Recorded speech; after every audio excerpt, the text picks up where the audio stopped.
ಆ ಭೂಮಿ ನಮ್ ಫ್ಯಾಮಿಲಿಗೆ ಯಾವತ್ತೂ ಸೂಟ್ ಆಗಲ್ಲ. ಅವಳು ಯಾವತ್ತಿದ್ರು ನನ್ ಪಾಲಿಗೆ ಗುಂಪಿಗೆ ಸೇರ್ದೇ ಇರೋ ಪದ. ಅವಳನ್ನೇನಿದ್ರು ಅಜಿತ್ ಇಂದ ದೂರ ಮಾಡೋದಷ್ಟೇ ನನ್ನ ಗುರಿ. ಸರಿ ಅಪ್ಪು, ಇಷ್ಟ ಮೇಲೆ ನಿಮ್ ಇಷ್ಟ. ಆದ್ರೆ ಒಂದ್ ವಿಷಯ, ಅಜಿತ್ಗೆ ಮನಸ್ವಿನಿ ಬಗ್ಗೆ ಅಷ್ಟೇನು ಒಳ್ಳೆ ಅಭಿಪ್ರಾಯ ಇಲ್ಲ. ಇವಳು ಸ್ಟೇಷನ್ಗೆ ಹೋದ್ರೆ ಇವಳನ್ನ ಅವನು ಅವಾಯ್ಡ್ ಮಾಡ್ಬೋದು ಅಥವಾ ಸುಮ್ನೆ ಬೈಬೋದು. ಅಜಿತ್ ಮನಸ್ವಿನಿನ ಬೈಯೋದು ನನ್ಗಿಷ್ಟ ಆಗಲ್ಲ. ಒಂದ್ ಕೆಲ್ಸ ಮಾಡೋಣ ಅಪ್ಪು, ನೀನು ಅಜಿತ್ಗೆ ಅಕ್ಕ, ನೀನ್ ಹೋಗಿ ಇವಳ ಜೊತೆ, ಎಲ್ಲ ಸರಿ ಹೋಗುತ್ತೆ. ಎಲ್ಲ ಬರೀ ನಾಟಕ, ನನ್ ಮನಸ್ಸಿನಿ ಅಲ್ಲ ಅಂತ ಪ್ರೂವ್ ಮಾಡೋದಕ್ಕೆ. ಏನ್ ಹೇಳ್ತಿದ್ಯಾ? ಅದು ಅವ್ರಿಬ್ರು ಮತ್ತೆ ಜಗಳ ಆಗಿದೆ ಅನ್ನೋ ರೀತಿ ಡ್ರಾಮಾ ಆಡಿ ಅಜಿತ್ ಬೆಳಿಗ್ಗೆ ನನ್ನ ಫೋನ್ ಮಾಡಿ ಸ್ಟೇಷನ್ ಕಳಿಸ್ಕೊಂಡಿದ್ದು. ಸರಿ ಅತ್ತೆ, ನೀವ್ ಹೇಳ್ತಿರೋದೇನೋ ಕರೆಕ್ಟೇ. ಸರಿ, ನಾನು ಅವ್ರ ಜೊತೆ ಸ್ಟೇಷನ್ಗೆ ಹೋಗ್ತೀನಿ. ಹಾ, ಹೋಗ್ಬನ್ನಿ. ಅಜಿತ್ ಜೊತೆ ಜಗಳ ಮಾಡ್ಬೇಡಿ, ಹೋಗ್ಬನ್ನಿ. ದಡ್ಡಿ ಅಪ್ಪು, ಸಾಕ್ಷಿಗೆ ಒಪ್ಸಿದ ಕೆಲ್ಸ ಏನಾಯ್ತು ಅಂತ ಕೇಳ್ಬೇಕು ಫೋನಲ್ಲಿ. ವಾವ್, ಈ ಜಾಗ ಲೇಔಟ್ ಕಟ್ಸೋದಕ್ಕೆ ಪರ್ಫೆಕ್ಟ್ ಆಗಿದೆ. ಆದ್ರೆ ಇದನ್ನ ಹೇಗ್ ಆಕ್ಯುಪೈ ಮಾಡ್ಬೇಕು? ಹಾಯ್ ಸಾಕ್ಷಿ. ಹಲೋ ದೇವ್ಯಾನಿ ಅವ್ರೆ. ಆ ಸತ್ಯನ್ ವಿಷಯದಲ್ಲಿ ಏನಾದ್ರೂ ಪ್ರೋಗ್ರೆಸ್? ಸತ್ಯನ ನಾನು 2 ಬಾರಿ ಮೀಟಿಂಗ್ ಮಾಡಿದ್ದೀನಿ. ಹುಡುಗಿರು ಅಂದ್ರೆ ಒಂಟಿ ಕುದುರೆ ತರ ಓಡೋಗೋ ಅವನ್ಗೆ ಮೂಗ್ ದಾರ ಹಾಕಿ ಕಟ್ಬೇಕು. ಅವನಿಂದ ಇನ್ಫಾರ್ಮೇಶನ್ ಬಾಯ್ ಬಿಡ್ಸೋದಕ್ಕೆ ಇನ್ನೊಂದ್ ಸ್ವಲ್ಪ ಟೈಮ್ ಬೇಕಾಗುತ್ತೆ. ಅಲ್ಲಿಗೆ ಆ ಆಂಜನೇಯನ್ ಭಕ್ತನ ಸೆಲೆಕ್ಟ್ ಮಾಡಿ ತಪ್ಪು ಮಾಡ್ದೆ ಅಂತ ಅನ್ನಿಸ್ತಿದ್ಯಾ? ಈ ಸಾಕ್ಷಿ ಒಂದ್ಸಲ ಯಾವ್ದಕ್ಕಾದ್ರೂ ಕಮಿಟ್ ಆದ್ರೆ ಅದನ್ನ ಫುಲ್ಫಿಲ್ ಮಾಡದೆ ಬಿಡೋಳೆ ಅಲ್ಲ. ಬೈ ದ ವೇ, ನೀವು ನನ್ನ ಕೆಲಸ ಶುರು ಮಾಡಿದ್ದೀರಿ, ಬಟ್ ಫೀಸ್ ಇನ್ನೂ ಫಿಕ್ಸ್ ಆಗಿಲ್ಲ ಏನು ಅಂತ. ನನ್ಗೆ ಫೀಸು ಹಣದ ರೂಪದಲ್ಲಿ ಬೇಡ. ನಾನ್ ಮಾಡೋ ಫೇವರ್ಗೆ ನೀವು ನನಗೊಂದು ಫೇವರ್ ಮಾಡ್ಬೇಕು. ಫೇವರ? ಏನ್ ಫೇವರ್? ಮಂಡ್ಯದ ಸುಧಾಮನಗರದಲ್ಲಿರೋ ವಾತ್ಸಲ್ಯ ಕಾಲನಿ ನನಗ್ ಬೇಕು. ಅದನ್ನ ಕಬ್ಜಾ ಮಾಡ್ಕೊಳ್ಳೋದು ನಮ್ ಡ್ಯಾಡಿಗೇನು ದೊಡ್ಡ ವಿಷಯ ಏನಲ್ಲ. ಆದ್ರೆ ಲೋಕಲ್ ಅವರು ನಿಮ್ ಸಪೋರ್ಟು ಇರುತ್ತೆ. ಹಾಗಾಗಿ ಈ ಕೆಲಸ ಸ್ಮೂತ್ ಆಗಿ ಸೈಲೆಂಟ್ ಆಗಿ ಆಗುತ್ತೆ ಅಂತ ಅಷ್ಟೇ. ಓಹ್, ಅಷ್ಟೇ ತಾನೇ? ಯಾ ಶೂರ್, ನನ್ನ ಕೈಯಲ್ಲಾದ ಸಹಾಯ ಮಾಡೇ ಮಾಡ್ತೇನೆ. Okay, thank you. ಓಕೆ. ವಾತ್ಸಲ್ಯ ವಠಾರ, ಅಶ್ವಿನಿಗೆ ಇದ್ರ ಡೀಟೇಲ್ಸ್ ಎಲ್ಲ ಕಲೆಕ್ಟ್ ಮಾಡಕ್ ಹೇಳ್ಬೇಕು. ಓ, ಸ್ಟೇಷನ್ಗೆ ಹೋಗಿದ್ದಾಳಲ್ಲ ಅಪ್ಪು ಜೊತೆ, ಬರ್ತಿದ್ದ ಹಾಗೆ ಇದ್ರ ಬಗ್ಗೆ ವಿಚಾರಿಸು ಅಂತ ಹೇಳ್ಬೇಕು. ಆಯ್ತು ಬಿಡಪ್ಪ, ಇನ್ಮೇಲೆ ನಿನ್ನ ರೂಮ್ ಕಡೆಗೆ ಯಾರು ಕತ್ತೆತ್ತಿ ನೋಡ್ದ ಹಾಗೆ ದಿಗ್ಬಂಧನ ಹಾಕ್ಬಿಟ್ಟಿದ್ಯಾ. ಅವ್ರ ಗಂಟ ಉಳ್ಕೊಂಡ್ ಮಾಡ್ಬಿಟ್ಟೆಲ್ಲಪ್ಪ ನೀನು. ಸತ್ಯನ ಸುಮ್ಮನೆ ಇರಿ, ತಂಗಿ ಅಂತ ಹೇಳಿ ನೀವೇ ನಗ್ತಿದ್ದೀರಲ್ಲ. ಇವ್ರಾಗ ಹೇಳ್ದಾಗ ಅಜ್ಜಿ, ಅಪ್ಪು, ಅತ್ತೆ ಎಲ್ರು ನನ್ ಕಡೆ ಹೇಗ್ ನೋಡ್ತಾ ಇದ್ರು ಗೊತ್ತಾ? ನನ್ಗೆ ಆಗ ತುಂಬಾ ನಾಚಿಕೆ ಆಯ್ತು. ಅದೆಲ್ಲ ಇದೆ ನಿಮ್ಗೆ. ಸತ್ಯಣ್ಣ, ಇನ್ಯಾವತ್ತೂ ಈ ರೀತಿ ಕಾರಣ ಎಲ್ಲ ಕೊಡ್ಬೇಡ ಅಂತ ನಿಮ್ ದಟ್ಟ ಫ್ರೆಂಡ್ಗೆ ಹೇಳಿ. ಯಾವನ್ನ ದಡ್ಡ ಅಂತ ಹೇಳ್ತೀರ ನೀನು? ಅಮ್ಮ ಕೇಳಿದಾಗ ನಾನ್ ತಲೆ ಓಡಿಸಿ ಹೇಳಿದಕ್ಕೆ ಸರಿ ಹೋಯ್ತು. ಇಲ್ಲ ಅಂದಿರೋ ಇಬ್ರು ರಹಸ್ಯ, ಕಾಂಟ್ರಾಕ್ಟ್ ಮ್ಯಾರೇಜ್ ಇದೆಲ್ಲ ಎಲ್ರಿಗೂ ಗೊತ್ತಾಗಿ ಮನೇಲಿ ಬ್ರೇಕಿಂಗ್ ನ್ಯೂಸ್ ಆಗೋಗಿರೋದು. ಆ ಅಪೇಕ್ಷಾ ಮತ್ತೆ ಅಶ್ವಿನಿ ಇಬ್ರು ಕುಕ್ಕಿ ತಿನ್ನೋ ಹದ್ದುಗಳ ತರ ನೋಡ್ತಿದ್ರು. ನಾನ್ ಹಾಗೆ ಹೇಳಿದಕ್ಕೆ ಅಜ್ಜಿ ಬಾಯಿ ಬಂದಾಯ್ತು. ಇಲ್ಲ ಅಂದ್ರೆ ನಮ್ಮ ಒಪ್ಪಂದದ ಮದ್ವೆನ ಎಲ್ರು ಉಪ್ಪಿನಕಾಯಿ ಹಾಕೊಂಡು ಊಟ ಮಾಡಿರೋರು. ಹಂಗಂತ ನೀವು ನನ್ ಸೊಂಟ ಉಳುಕ್ತು ಅದಕ್ಕೆ ನೀವು ಬಾಂಬ್ ಹಚ್ಚಿದ್ರಿ ಅಂತಾನೆ ಹೇಳ್ಬೇಕಿತ್ತಾ? ಅಲ್ಲ, ನಿಮಗೆ ಬೇರೆ ಏನು ಕಾರಣನೇ ಸಿಕ್ಲಿಲ್ವಾ? ಆ ಟೈಮಲ್ಲಿ ನನ್ಗೇನ್ ಅನಿಸ್ತು ಅದನ್ನ ಹೇಳ್ದೆ, ಪ್ರಾಬ್ಲಮ್ ಸಾರ್ಟ್ ಔಟ್ ಆಯ್ತು. ಹಂಗ್ ನೋಡಕ್ ಹೋಯ್ತೆ ಅಂದ್ರೆ ನಿಂಗೆ ಥ್ಯಾಂಕ್ಸ್ ಹೇಳ್ಬೇಕು ನನ್ಗೆ. ನೋಡ್ದೆ ಈ ತರ ಬಾಯ್ ಬಂದಿದೆಲ್ಲ ಮಾತಾಡ್ತಿದ್ಯಲ್ಲ. ಈ ನೆಪದಲ್ಲಾದ್ರೂ ನೀವಿಬ್ರು ಹೀಗ್ ಮಾತಾಡೋದ್ರ ಆಯ್ತಲ್ಲ, ಒಳ್ಳೇದಾಯ್ತು ಬಿಡಿ. ಅದ್ ಹೇಗ್ ಬಿಡಕ್ಕಾಗತ್ತೆ ಸತ್ಯಣ್ಣ? ಏನೋ ಕರೆಕ್ಟ್ ಟೈಮ್ಗೆ ನನ್ ತಲೆಗೆ ಹೊಳಿತು, ಏನೋ ಒಂದ್ ಹೇಳ್ದೆ, ಸರಿ ಹೋಯ್ತು. ಇಲ್ಲ ನೀನು ಈಗ ಆಗಿರೋದೆಲ್ಲ ನಿನ್ನೆ ಬೆಡ್ರೂಮ್ ಡೋರು ಕ್ಲೋಸ್ ಮಾಡ್ದೆ ನಾವು ಮಲ್ಕೊಂಡಿರೋದಕ್ಕೆ. ನಮ್ ಬೆಡ್ರೂಮ್ ಓಪನ್ ಇದ್ದಿದ್ರಿಂದ ತಾನೇ ನಾವ್ ಅಪ್ಪ ಬಂದ್ ನೋಡಿದ್ದು. ಇಲ್ಲಾಂದ್ರೆ ಹೇಗೆ ಗೊತ್ತಾಗ್ತಾ ಇತ್ತು? ಸರಿ ಹೇಳಿ, ನಿನ್ನೆ ಯಾರು ಡೋರ್ ಹಾಕದೆ ಮಲಗಿದ್ದು? ಅವಾಗ್ಲೇ ನಾಚ್ಕೋತಿದ್ದಲ್ಲ. ಇವಾಗ ಯೋಚನೆ ಮಾಡು, ಹೇಳು. ನಾನೇ ಡೋರ್ ಹಾಕ್ತೆ ಮಾಡ್ಕೊಂಡಿತ್ತು. ಈ ತರ ಒಂದ್ ಎಡವಟ್ ನಡೆದಿದೆ ಅಂದ್ರೆ ಮನೇಲಿ ನಾನ್ ಫಿಕ್ಸ್ ಆಗ್ಬಿಡ್ತೀನಿ ಅದು ತಮ್ಮ ಉಡುಗೊರೆನೆ ಅಂತ. ನೀನು ಮಾಡೋದೆಲ್ಲ ಮಾಡ್ಬಿಟ್ಟು ನಾನು ಏನಾರ ಒಂದು ರೀಸನ್ ಕೊಟ್ಬಿಟ್ಟು ಮನೆಯವ್ರ ಹತ್ರ ಪ್ಯಾಚ್ ಮಾಡಿದ್ರೆ ನಂದು ತಪ್ಪು ಅನ್ನೋ ಹತ್ರ ಮಾತಾಡ್ತಿದ್ಯಾ ಈಗ. ನಾನು ನಿನಗೆ ಕೊಟ್ಟಿದ್ದ 5 ಚಾನ್ಸ್ ಅಲ್ಲಿ ನನ್ನ ಮಾತು ಮೀರಿ ಕೋರ್ಟ್ಗೆ ಬಂದಿದ್ದಕ್ಕೆ 1 ಚಾನ್ಸ್ ಕಳ್ಕೊಂಡಿದ್ಯಾ.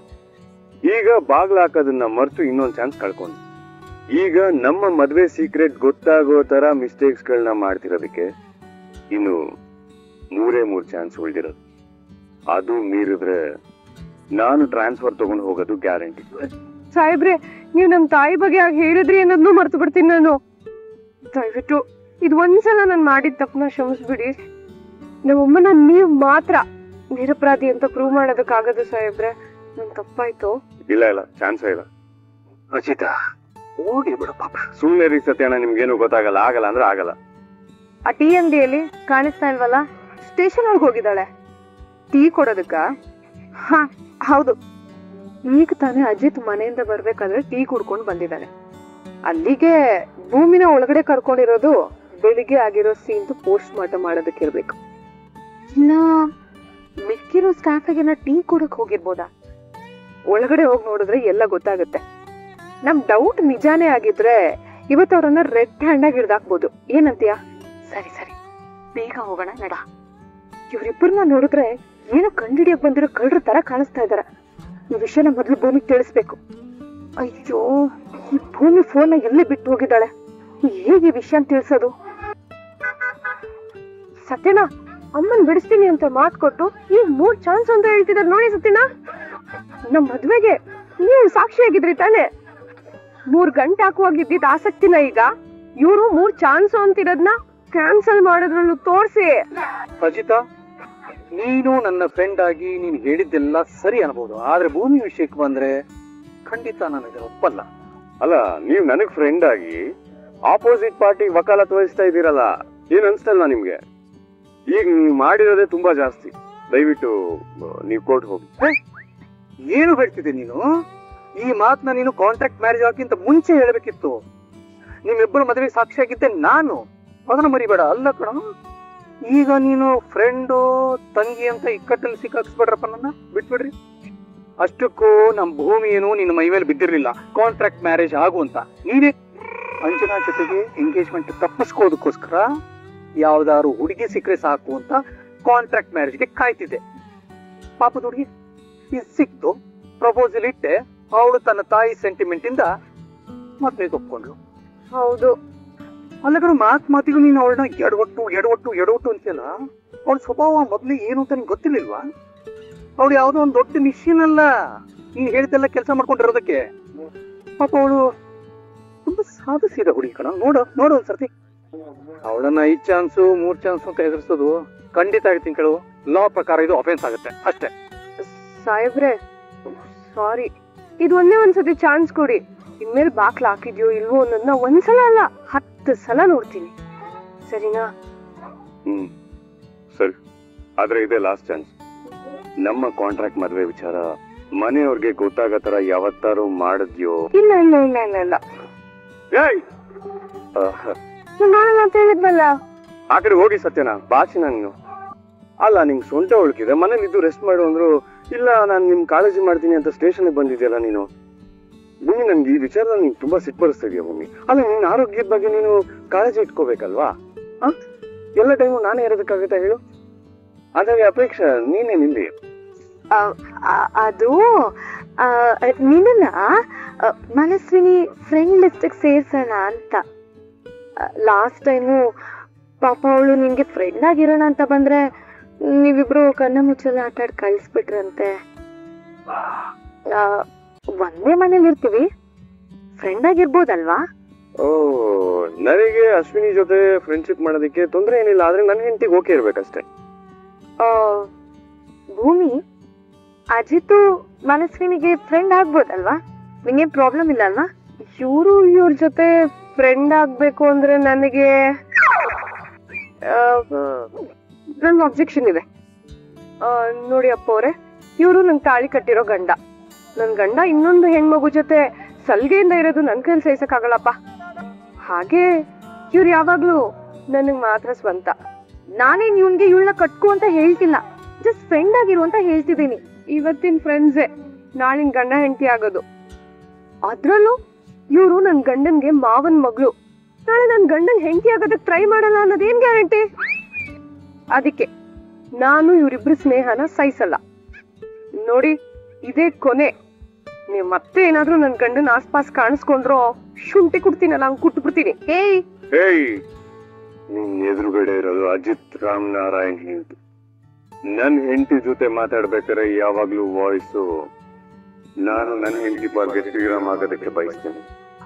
ಅಪೇಕ್ಷಾ, ವಯಸ್ಸಲ್ಲಿ ನೀನು ನನ್ಕಿಂತ ತುಂಬಾ ದೊಡ್ಡವಳು.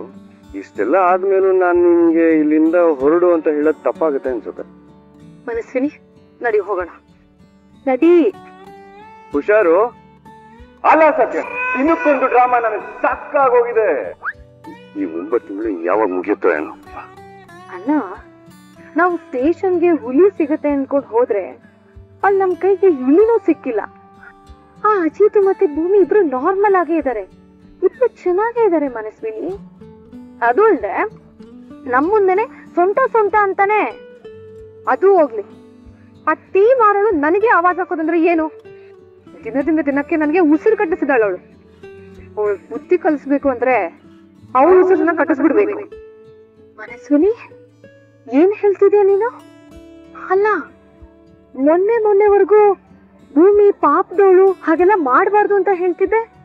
ಇವತ್ತು ಅವಳು ಉಸಿರನ್ನ ಕಟ್ಟಿಸ್ಬಿಡ್ಬೇಕು ಅಂತ ಹೇಳ್ತಿದ್ಯಾ? ಸಾರಿ, ಫ್ಲೋನಲ್ಲಿ ಹೇಳ್ಬಿಟ್ಟೆ ಅಪ್ಪು. That's okay. ಆದ್ರೆ ಅವಳಿಗೆ ಉಸಿರು ಕಟ್ಸ್ಬೇಕು, ಆದ್ರೆ ಸಾಯ್ಬಾರ್ದು. ಆ ತರ ಟಾರ್ಚರ್ ಕೊಡೋಣ. ಆದ್ರೆ ಹೇಗೆ? ವೇಸ್ಟ್ ಐಟಮ್ನ ಬಿಸಾಕೋ ನಮ್ ಸ್ಟೋರ್ ರೂಮ್ ನೋಡಿದ್ಯಾ ಅಲ್ವಾ? ರಾತ್ರಿ ಹೇಗಾದ್ರೂ ಮಾಡಿ ಅವಳನ್ನ ಅಲ್ಲಿ ಕೂಡ್ ಹಾಕೋಣ. ಅವಳು ಹೇಗಿದ್ರು ಈ ಮನೆಗ್ ವೇಸ್ಟೇ ಅಲ್ವಾ? ಅದಕ್ಕೆ ಸ್ಟೋರ್ ರೂಮ್ ಅಲ್ಲೇ ಇರ್ಲಿ. ಗಾಳಿ ಬೆಳಕು ಏನು ಸಿಗಬಾರ್ದು, ಎಲ್ಲ ವಿಂಡೋನು ಕ್ಲೋಸ್ ಮಾಡ್ಬಿಡೋಣ. ಅವಳನ್ನಿವತ್ತು ಇಡೀ ರಾತ್ರಿ ಅಲ್ಲಿ ಕೂಡ್ ಹಾಕಿದ್ರೆ ನನ್ ಮನ್ಸಿಗೆ ಸ್ವಲ್ಪ ಸಮಾಧಾನ ಆದ್ರೂ ಸಿಗತ್ತೆ. ಸರಿ, ಹಾಗೆ ಮಾಡೋಣ. ನೋಡು, ಈ ವಿಷಯ ನಮ್ಮಿಬ್ರಲ್ಲೇ ಇರ್ಬೇಕು, ಯಾರಿಗೂ ಗೊತ್ತಾಗ್ಬಾರ್ದು. ಓಕೆ. ಅಶ್ವಿನಿ, ಸ್ಟೇಷನ್ ಹೋದ ವಿಷಯ ಏನಾಯ್ತು? ನಮ್ ಡೌಟ್ಗೆ ತಲೆನೂ ಇಲ್ಲ ಬುಡನೂ ಇಲ್ಲ ಅಂತ ಅನ್ಸುತ್ತೆ ಮೇಡಮ್. ಅಲ್ಲಿ ನೋಡಿದ್ರೆ ಅಜಿತ್ ಭೂಮಿ ಇಬ್ರು ಅಂಟ್ಕೊಂಡೇ ಇದ್ರು. ಓಹ್ ಸರಿ, ಆ ವಿಷಯ ಬಿಟ್ಟಾಕು. ನಿಂಗೆ ಮಂಡ್ಯದಲ್ಲಿ ವಾತ್ಸಲ್ಯ ವಠಾರ ಎಲ್ಲಿದೆ ಅಂತ ಗೊತ್ತಾ? ಆ ಭೂಮಿ ಬಾಲ್ಯದ ವಸ್ತುಗಳನ್ನ ಕಳ್ತನ ಮಾಡಿ ತಗೊಂಡ್ ಬಾ ಅಂತ ನೀವ್ ಹೇಳ್ದಾಗ ಆ ವಠಾರನ ಪಟ್ಟೆ ಹಚ್ಚಿ ತಗೊಂಡ್ ಬಂದವಳೆ ನಾನಲ್ವಾ? ಬಟ್ ಆದ್ರೆ ಈಗ ಯಾಕದು? ರಾಣ ಮಗಳು ಸಾಕ್ಷಿ, ಅವಳಿಗೀಗ ಆ ಜಾಗ ಇಷ್ಟ ಆಗಿದೆಯಂತೆ. ಆ ಜಾಗ ಬೇಕು ಅಂತಿದ್ದಾಳೆ. ಸೊ ನಿನ್ ಕಡೆ ಹುಡುಗರನ್ನ ಆ ಕಡೆ ಕಳ್ಸಿ ಆ ಜಾಗನ ಖಾಲಿ ಮಾಡ್ಸು. ಹಾ, ಅಲ್ಲಿಗೆ ಹೋಗೋ ಹುಡುಗರು ನೋಡು ಸ್ವಲ್ಪ ಡೀಸೆಂಟ್ ಆಗಿರ್ಲಿ, ರೌಡಿ ಲುಕ್ ಇರೋದು ಬೇಡ. ಓಕೆ ಸತ್ಯನಾ? Are you okay? ಓಕೆ, ಮನೆಗೆ ಕಣ. ಸೂಪರ್. ಅಂದ್ರೆ ಯಾಕೆ ಹೇಗೆ ಕೇಳ್ತಿದ್ದೆ ನೀನು? ಅಲ್ಲ, ಬೆಳಗ್ಗೆ ಮನೆಗೆ ಬರಲಿಲ್ಲ, ಯಾರನ್ನೋ ಕ್ಲೈಂಟ್ನ ಮೀಟ್ ಮಾಡ್ಬೇಕು ಅಂತ ಹೇಳಿದ್ರಿ. ನೀವ್ ಆ ರೀತಿ ನನಗೆ ಹೇಳ್ಬೇಕಾದ್ರೂ ನಿಮ್ ಧ್ವನಿಯಲ್ಲಿ ನಡ್ಕ ಇತ್ತು. ಈಗ ನೋಡಿದ್ರು ನೀವು ನಾರ್ಮಲ್ ಆಗಿಲ್ಲ, ತುಂಬಾ ಡಲ್ ಆಗಿದ್ದೀರಾ. ಇಷ್ಟು ವರ್ಷದಲ್ಲಿ ಯಾವತ್ತೂ ನೋಡದೆ ಇರೋ ಸತ್ಯನನ್ನ ನೋಡ್ತಾ ಇದೀನಿ ಅನ್ನೋ ಹಾಗೆ ಅನಿಸ್ತಿದೆ. ಅದೆಲ್ಲ ಏನಿಲ್ಲ, ಅದು ಬರ್ತಾ ಒಂದು ದಾರಿಲಿ ಚಿಕ್ಕ ಆಕ್ಸಿಡೆಂಟ್ ಆಯ್ತು ಅಷ್ಟೇ. ಆಕ್ಸಿಡೆಂಟ್? ಏನಾಯ್ತು? ನಿಮ್ಗೇನು ಆಗಿಲ್ಲ ತಾನೆ? ಆಗಿದ್ರೆ ನಿನ್ ಮುಂದೆ ಇರ್ತಿದ್ದ ನಾನು. ಅಲ್ಲ, ಆಕ್ಸಿಡೆಂಟ್ ಹೇಗಾಯ್ತು? ಯಾರು ಗುದ್ದಿದ್ದು? ಆ ಗುದ್ದೋರ್ ವೆಹಿಕಲ್ ನಂಬರ್ ಏನಾದ್ರು ನೋಟ್ ಮಾಡ್ಕೊಂಡಿದ್ದೀರಾ? ಹೇಳಿ, ನಂಗೆ ಕೇಸ್ ಫೈಲ್ ಮಾಡೋಣ. ಅಯ್ಯೋ, ನೀನ್ ಟೆನ್ಷನ್ ಮಾಡ್ಕೊಳ್ತಾರದು ಏನಿಲ್ಲಪ್ಪ, ಒಂದ್ ಚಿಕ್ಕ ಆಕ್ಸಿಡೆಂಟ್ ಕಾಣೋ. ಅಯ್ಯೋ, ಚಿಕ್ಕದು ದೊಡ್ಡದು ಯಾರು ಮಾಡಿದ್ದು ಅದನ್ನಾರು ಹೇಳಿ. ಆ ಹುಡುಗಿ ಆಕ್ಸಿಡೆಂಟ್ ಮಾಡಿದ್ಲು ಅಂತ ಹೇಳಿದ್ರೆ ಸಾಕು, ಇವನು ರೇಗ್ಸಕ್ ಶುರು ಮಾಡಿಬಿಡ್ತಾನೆ. ಅದಕ್ಕೆ ಹೇಳೋದೇ ಬೇಡ ಇವನ್ಗೆ. ಸತ್ಯಣ್ಣ, ನಿಮ್ಮನ್ನೇ ಕೇಳ್ತಿರೋದು. ಯಾವ್ದಿದು ಹೊಸ ಕರೆ ಸಂಖ್ಯೆ? ಹಲೋ. ಹಾಯ್ ಸತ್ಯ ಅವರೇ. ಹಾ, ಹಲೋ. ಹಾ, ಹೇಳಿ ಹೇಳಿ. ನಾನು ಸಾಕ್ಷಿ. ಅದೇ ನಿಮ್ ಗಾಡಿ ರಿಪೇರಿ ಆಗಿತ್ತಲ್ಲ, ಎಷ್ಟ್ ಖರ್ಚಾಯ್ತು ಅಂತ ಕೇಳಕ್ಕೆ ಫೋನ್ ಮಾಡ್ದೆ. ಅದು ಮೊನ್ನೆಯಿಂದ ನೀವಿಬ್ರು ಒಬ್ರು ಕಣ್ ತಪ್ಸೊಬ್ರು ಓಡಾಡ್ತಿದ್ದೀರಾ. ಇದನ್ನ ನೋಡೋದಕ್ಕೆ ತುಂಬಾನೇ ಬೇಜಾರಾಗ್ತಿದೆ. ಇದಕ್ಕೆಲ್ಲ ಕಾರಣ ನಾನು ಕ್ಷಮೆ ಕೇಳ್ತೀನಿ, ದಯವಿಟ್ಟು ನನ್ನ ಕ್ಷಮಿಸ್ಬಿಡಿ. ಇಬ್ರು ಮುಂಚೆ ಹೇಗಿದ್ರು ಹಾಗೆ ಇದ್ಬಿಡಿ ಮಾವ, ಕೈ ಮುಗ್ದು ಕೇಳ್ಕೊತೀನಿ.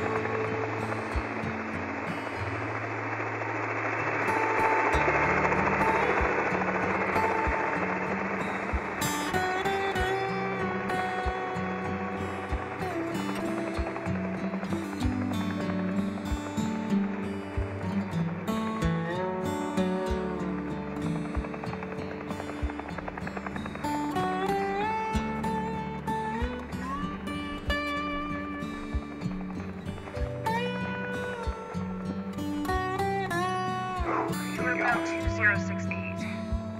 Another subject exhibiting the morphology of stage 2 infection. Tendons in the hands and fingers are less constricted, fingernails less claw-like, as if recently chewed. Additionally, the subject is wearing jewelry and clothing less tattered and worn than... Hey, sorry. Couldn't help overhearing. Ah, the gun-toting biology major. Yeah, something like that. So, it's wearing jewelry. What's the significance of that? These things have been out here for 2 years, scratching and clawing at us and each other. Yeah. Try putting a gold watch on a baboon for 2 years. Set it loose in the wild and see what happens to it. Okay, I get your point. This watch looks new. Really? So, That means this subject has either been taking care of it, or has recently put it on. Shit, I thought they were all, batshit crazy. Yeah, they are, but just as some late-stage dementia patients could still have moments of lucidity, victims of stage 2 virus infections seem to retain some level of vestigial memory. Oh shit. No shit. Look at its clothes. They're Almost clean, right? I mean, not clean, but most freaks are so caked with shit and piss. It's disgusting. Yeah, well, again, put a pair of pants on a baboon for 2 years. Jesus. You ever wonder why there's so many population areas? Yeah, I guess they do. There might still be something very magical on the heads. Remember the Think they're aware. No, done the CT scans. You might as well be brain.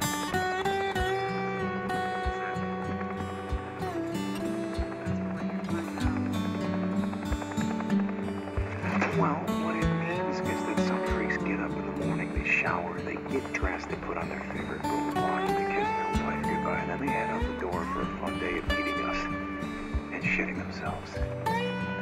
What the hell are these guys wasting their time with this shit? Hope you got all that, O'Brien. Okay, now just gotta get the hell out of here.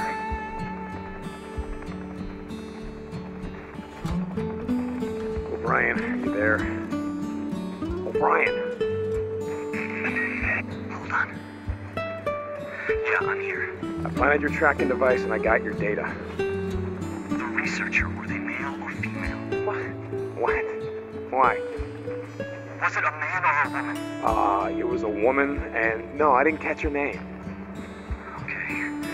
I'll be in touch. O'Brien out.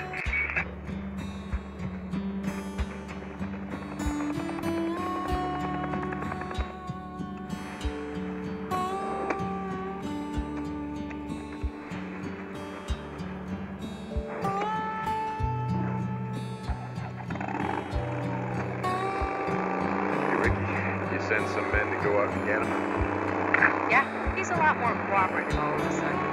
Evidently, our guys got to him just before a swarm. They offered to meet him where he was if he didn't tell them where the seats were. Yeah, I really would have just left him there. Yeah, you know what Iron Mike would say about that? Yeah, I know. See you, Ricky.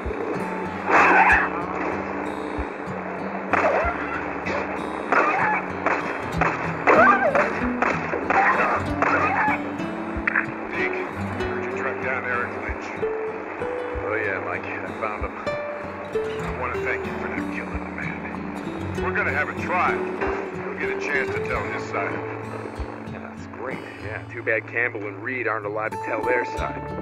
Hey, we got folks that'll be there, speaking on their behalf. And we got witnesses. It's the way we do things, Deke. Why don't you give him to me for 5 minutes? You'll have a confession. Thanks. You got it covered. Iron Mike out.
like, Addy? How's the arm? You know, about 50% there.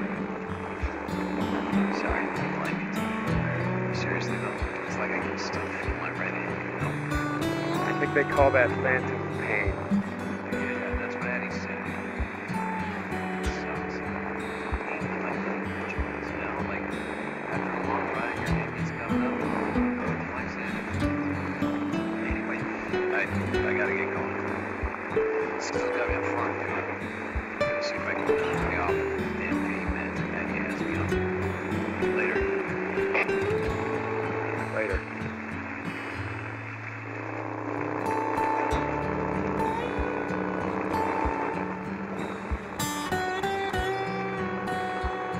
Bruce, are you there? Yeah, How you doing, brother? as always. Still out there chasing choppers.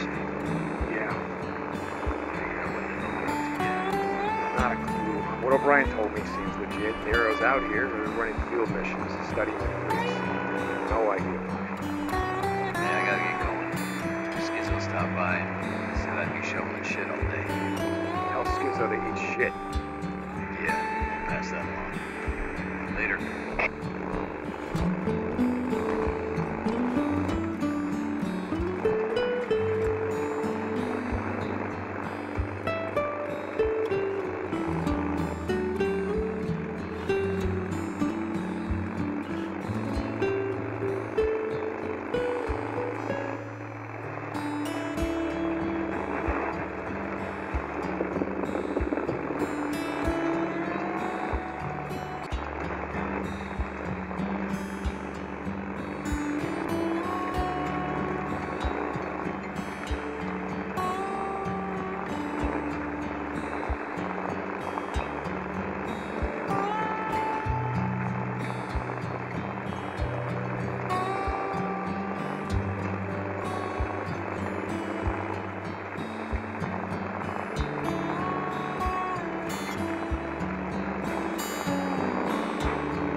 Brought you something. Wait, what the fuck? You went up and got my bike?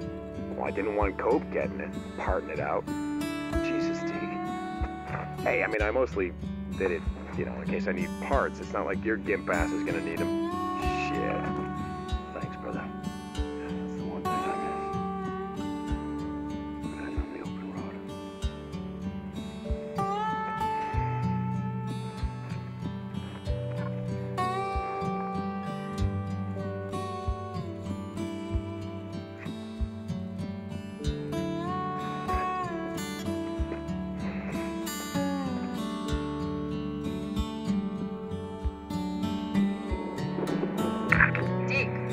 Addie just wanted me to tell you that she paid some men to go get your bike and bring it back. It's over at the mechanic shop. Oh, wait, what? You're welcome, Deke. Ricky out.